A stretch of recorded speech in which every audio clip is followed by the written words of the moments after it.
Adonan roti yang terlalu ditekan, menekannya terlalu keras, itu akan merusak gluten. Makanya rotinya nggak bisa gemoy. Atau nggak dia bantet dan lain-lain, itu berpengaruh.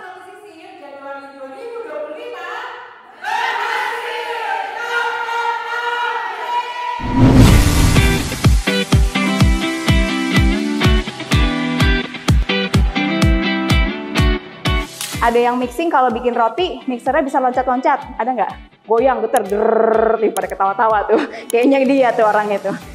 Bisa goyang. Ditinggal dikit ada yang bisa jatuh loh. Dirosot gitu. Kalau mixernya punya kayak gitu, itu berarti mixernya nggak kokoh. Mixer yang nggak kokoh lebih lama untuk kita ngulemin roti. Karena speednya dia berat, susah. Bahan kering aja ya. Nah, ini nih yang nggak boleh.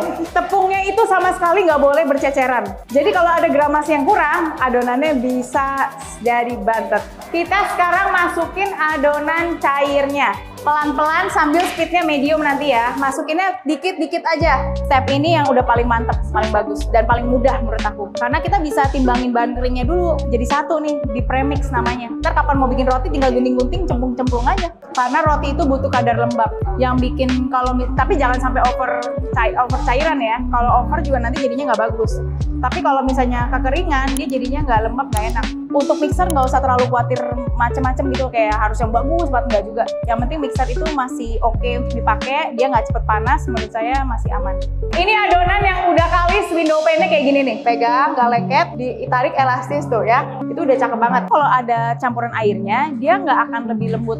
Makin banyak kandungan airnya, dia nggak akan lebih selembut pakai susu. Jadi kalau misalnya dia mau kayak serat, itu memang harus ada susu. Tapi air itu nambahin untuk supaya dia tuh kokoh bener, nggak terlalu sampai yang lembut banget. Tapi yang paling penting itu gramasi. Makanya resep ya, setiap orang resepnya beda-beda. Ini resep yang aku udah dicoba berkali-kali. Udah pakai tepung dari luar negeri, aku ngajar di Korea, aku ngajar di Thailand. Ini pakai resep ini, cuma perbedaan tepung. Usahain tangannya ini harus kena.